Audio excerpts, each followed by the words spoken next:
שלום לכולם, אני חמי, ברוכים הבאים לפרק נוסף בפודקאסט על תחביבים ואנשים בחסות אתר התחביבים Time to be COL.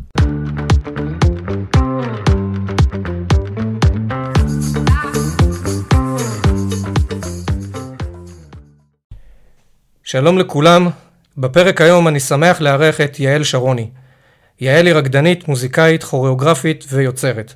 היא מלמדת כ-14 שנים מחול בארץ, היא מנגנת ורוקדת בהרכבים שונים. יעל גם מרצה עם דוקטור ורדה שרוני, אמא שלה, בנושא הפרעת קצב וריקוד באוניברסיטאות שונות. היא מפיקה סדנאות אומן עם מאסטרים בינלאומיים לטיפוף וריקוד אפריקאי. והיום היא מלמדת מחול אפריקאי מודרני, קבוצות בוגרים בטבעון, ירושלים והוד השרון.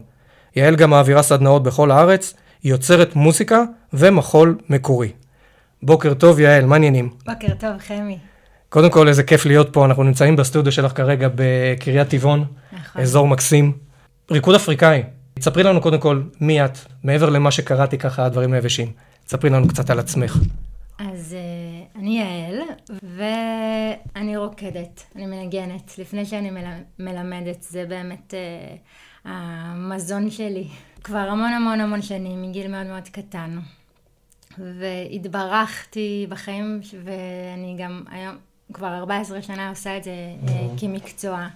ויש לי את המתנה לחלוק ולשתף את הריפוי הזה עם עוד אנשים, וזה מה שאני עושה.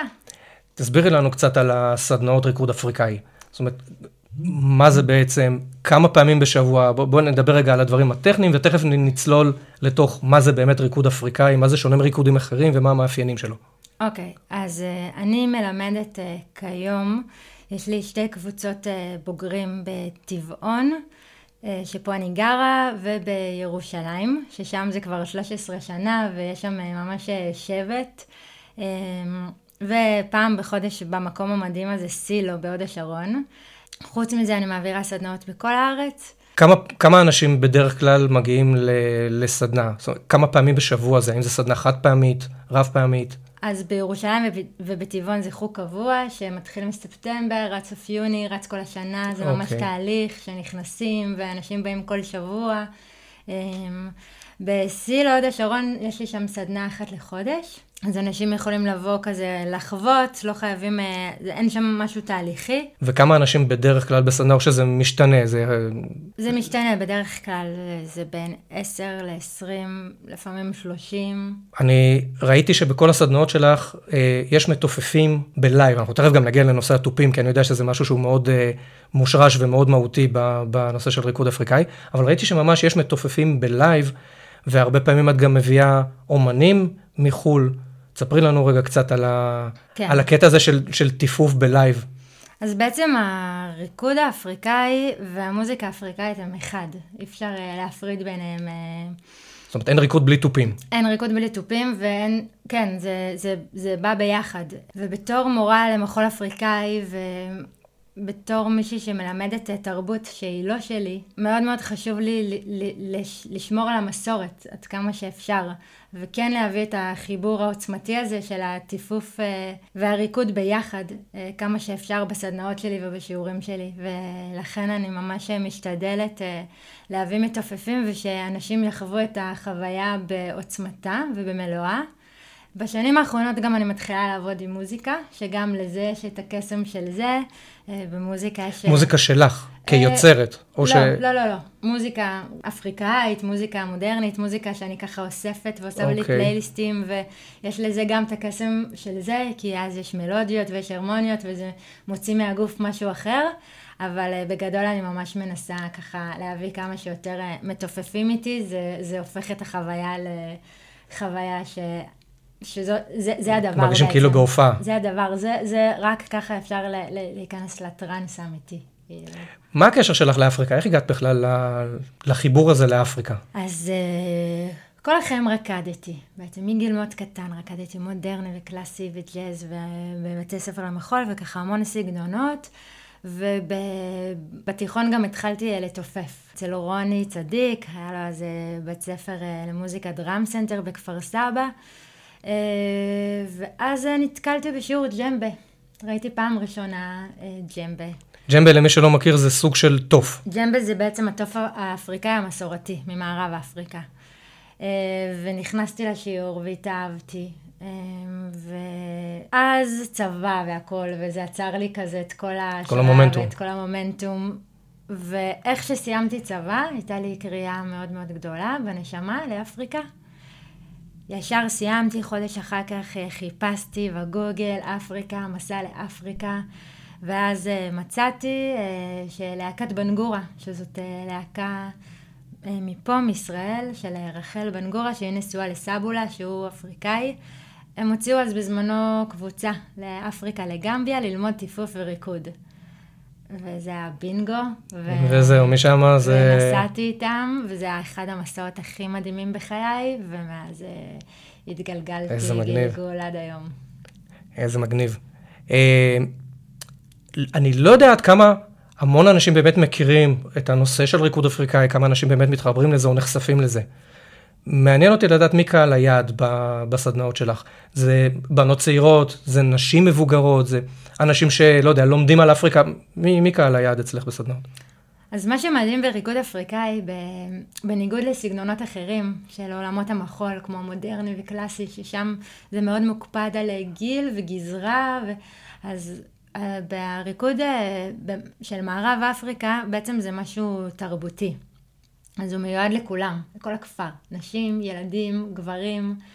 אז קהל היעד שלי הוא בעיקר בוגרים, אני מלמדת בוגרים, למרות שלימדתי 11 שנה בבית ספר למחול צעדים, ששם לימדתי ילדות, וגם אני עושה הרבה סדנאות לילדים, אבל הקבוצות הקבועות שלי הם בעיקר בוגרים, שגם שם לפעמים מגיעים ילדים, למשל המתופף שלי בטבעון, הוא תמיד מגיע עם הבת שלו, זה הדייט השבועי שלהם, והרבה תלמידות שלי עם אמאות, ואז הם באות עם הבנות שלהם, וזה יוצר דבר מדהים, כי פתאום שיש לנו ילד בשיעור, זה ככה... זה משנה את כל הווייבים. זה משנה את כל הווייב. זה מזכיר לכולם פשוט להשתחרר ורגע לחזור ולשחק ולהיות ילדים. אני גיליתי, דרך אגב, שהמון אנשים מתחברים לתרביב מסוים, קודם כל כשמתחברים למורה. לאו דווקא למוזיקה, זה יכול להיות ציור פיסול, זה יכול להיות אימון כושר אפילו. ברור. ברגע שאנשים מתחברים למורה, הם נשארים שם והם מתחברים הרבה יותר גם לתרביב עצמו.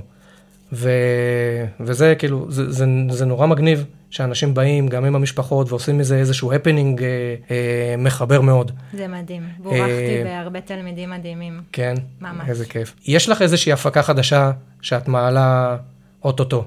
נכון. נכון? תספרי לנו קצת עליה. אז באמת, אחת השליחויות שלי בתור מורה לריקוד אפריקאי, זה להביא מאסטרים מאפריקה לארץ, שהם בעצם מלמדים אותנו פה טיפוף וריקוד ושירה, ומביאים לנו את כל ההשראה ואת כל התרבות. אז בכל המועד סוכות אני מביאה יחד עם שותף יקר, שהוא גם מורה לטיפוף אפריקאי פה בארץ כבר הרבה מאוד שנים, ניר אצבעוני. אנחנו מביאים את המאסטר לטיפוף אהרונה דמבלה, שהוא כבר חוזר אלינו פעם רביעית לארץ, ואת אחותו פנטה דמבלה, שהיא רקדנית מדהימה.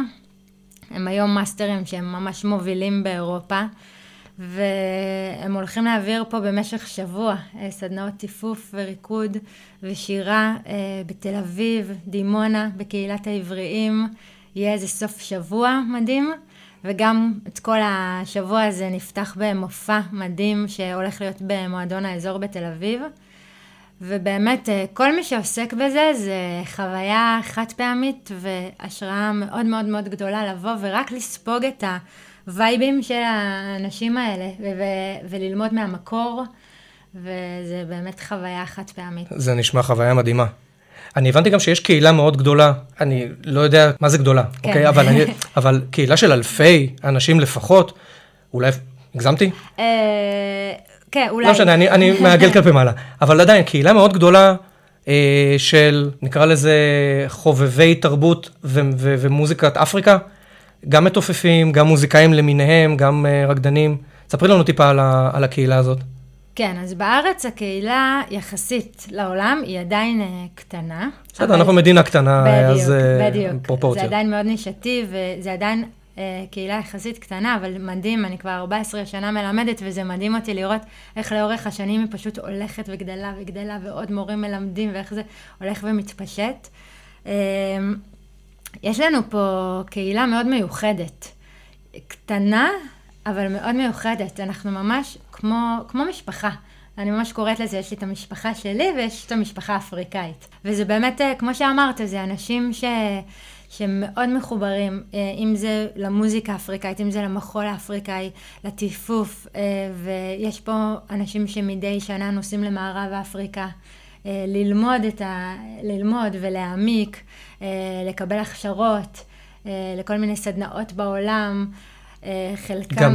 גם את נוסעת הרבה לאפריקה כל הזמן. חלקם חוזרים לארץ ומלמדים את הדבר הזה, ואנחנו באמת קהילה, משפחה שאנחנו גדלים ביחד, בעיקר. הרבה שנים דרך המוזיקה, אבל בעצם זה גודלים ביחד בחיים. אתה יודע, המוזיקה וההרמוניה מלמדת אותנו. מחברים נורא, כן.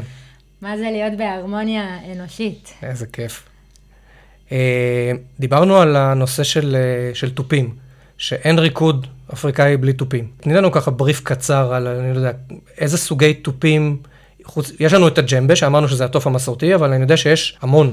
תספרי לנו ככה, לא יודע, על 2-3 סוגי טופים, מה המאפיינים שלהם, מאיפה הם מגיעים, איך את מתייחסת לכל אחד במחול. כן. אז אולי אני גם אתן שנייה לפני הטופים מילה קטנה על הריקוד הזה. יאללה. בעצם הריקוד האפריקאי, אפריקה היבשת גדולה, זה בעצם ריקוד ממערב אפריקה. אוקיי. מדינות כמו מאלי, גמביה, סנגל, חוף השנהב, בורקינה פאסו, כל האזור הזה. ובעצם הריקוד והטיפוף שם הם, כמו שאמרתי, הם אחד, והם גם חלק בלתי נפרד מהחיים שלהם. הם בעצם ביטוי לכל האירועי חיים שלהם. אם זה טקסי חניכה או חתונה או שנולד תינוק או ריקודים של עבודות בשדה, יש להם המון ריקודים עם מסכות. הטופים המסורתיים ממערב אפריקה הם בעצם יש את הג'מבה והדונדון. הדונדון אם זה... הטוף בס. בדיוק. דונדון אם זה הטופי בס. וג'מבה יש בעצם להקת נגנים שמנגנים ג'מבה, כאשר כל פעם יש את הנגן הסוליסט, שהוא מנגן לריקוד. כאילו כל הפרזות שלו הן מיועדות לריקוד.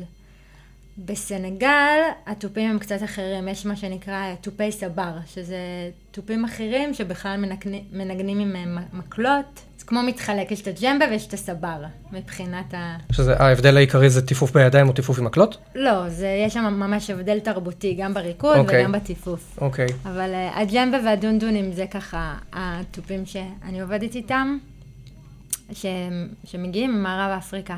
וכמובן שיש עוד המון כלים מלודיים כמו בלפון, הנה אתה יכול לראות, וגוני, שזה כמו נבל אפריקאי. זאת אומרת, ממש הרמוניה זה, אומנם הטופים זה העיקר, אבל יש עוד המון כלים שתומכים ועושים ממש הרמוניה מוזיקלית. בטח, יש קורה תזמורת. בדיוק, כן. ואני מניח שאני מכיר, את יודעת, את הסאונד של הטיפוף אפריקאי, זה ממש טרנס. זה טרנס. תמיד אני אומרת בעצם השקט שלי בחיים זה. השקט זה הרעש. זה המקום שאני הכי כאילו בשקט, כי המקום היחידי שאני בלי מחשבות, ושהגוף והנפש שלי משוחררים.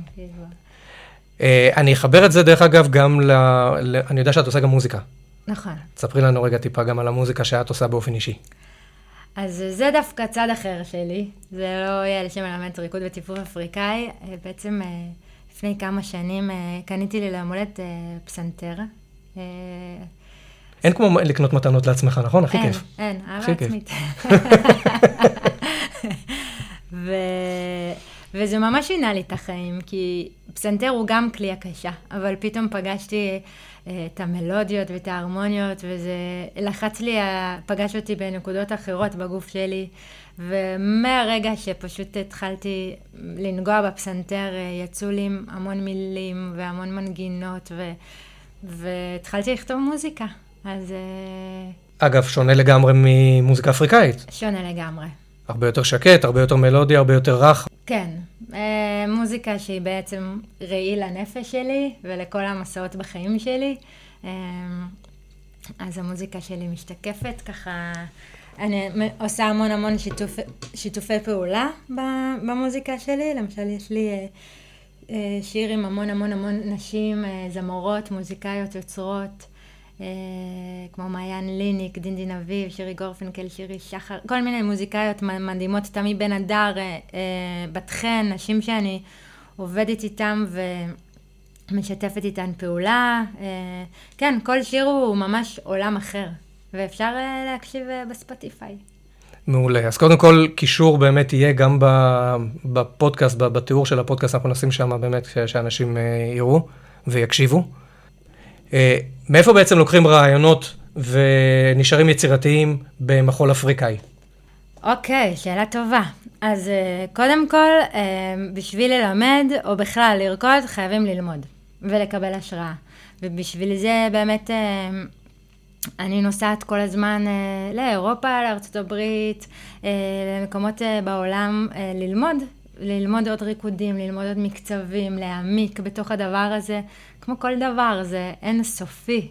זה פשוט אין סופי, ואפשר להעמיק עוד ועוד ועוד. איזה כיף. מה הפידבקים שאת מקבלת מתלמידים? אני מניח שיש המון כאלה שבאים פעם ראשונה, שדיברנו על זה, הרבה אנשים נחשפים פעם ראשונה כשבאים אלייך. ומעניין אותי באמת לדעת מה הפידבקים שאת מקבלת מתלמידים בפעם הראשונה. בפעם הראשונה. לאו דווקא בשיעור הראשון, אלא בסדנה הראשונה, או את יודעת, לפעמים גם לוקח זמן לאנשים אולי להיכנס, להתחבר פעמיים, אבל אני בטוח שאחרי שנכנסים לזה... כן, יש הרבה פידבקים. אנשים אומרים שזה ממש היה להם ריפוי. הייתי בסדנה לא מזמן דווקא לנשים חרדיות, וממש אחרי הסדנה הרבה אמרו לי שזה היה כמו איזה טריפ, כמו איזה... ממש כאילו הם לקחו איזה סם טוב. פשוט מקום להשתחרר ולפרק את כל ה... כאילו הם לקחו איזה סם טוב. וואו.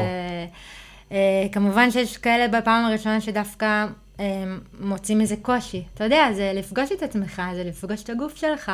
אז כל אחד עובר עם זה משהו אחר. אני חושבת שהפידבק הכי מדהים שאני מקבלת מתלמידים זה א', שיש תלמידים שאיתי כבר 12-13 שנה. מהמם. שזה כאילו, זה כבר פידבק לשעצמו. כשתלמיד הולך איתך דרך כל כך ארוכה, א', הוא נהיה הרבה יותר מתלמיד, ובאמת זה מדהים. ובאמת תלמידים אומרים לי שזה האי של שפיות שלהם, שזה חלק בלתי נפרד מהשבוע שלהם, שזה הריפוי שלהם. זה הריפוי הנפשי כבר, כן. זה כבר מעבר לריקוד, וזה פשוט ריפוי נפשי. לגמרי.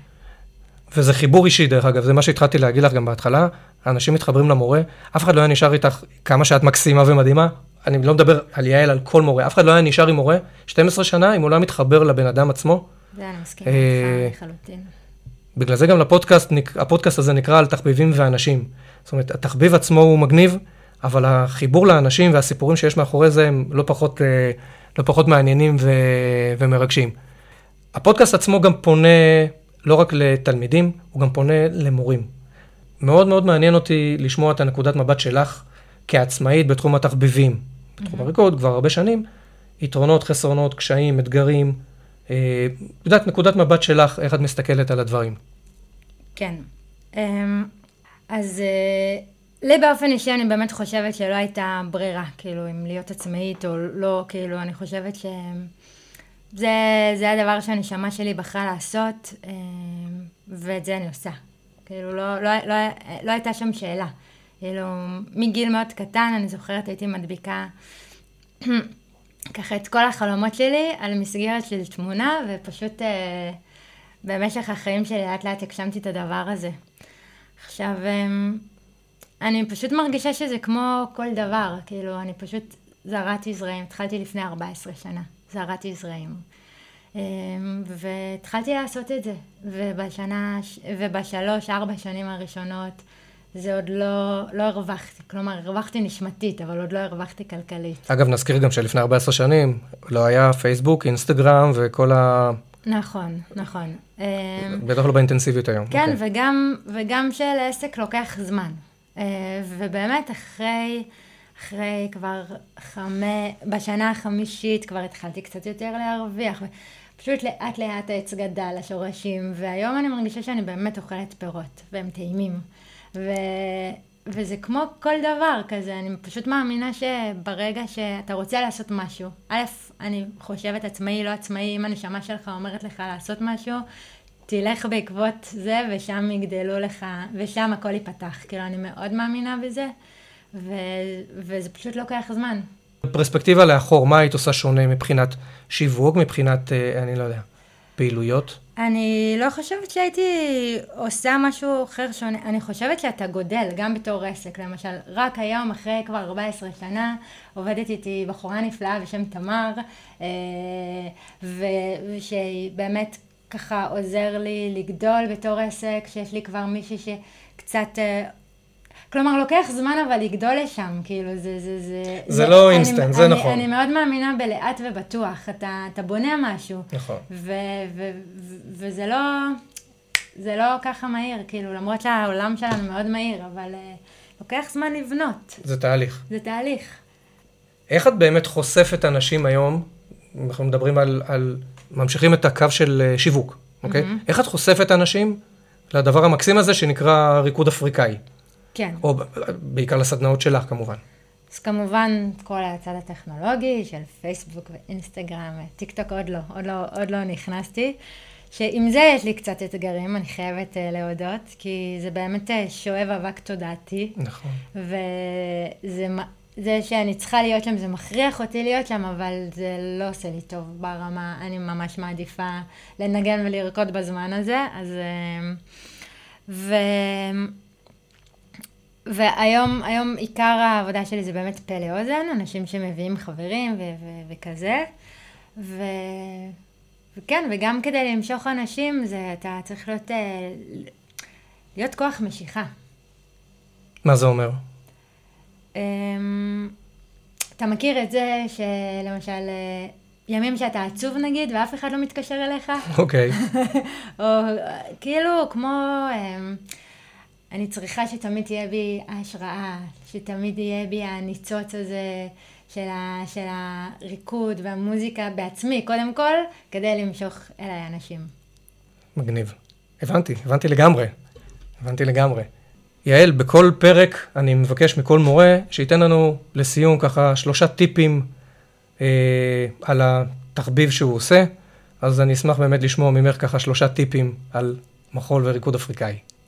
אוקיי, אז הטיפ הראשון, אבל זה יותר תובנה, ככה. אוקיי.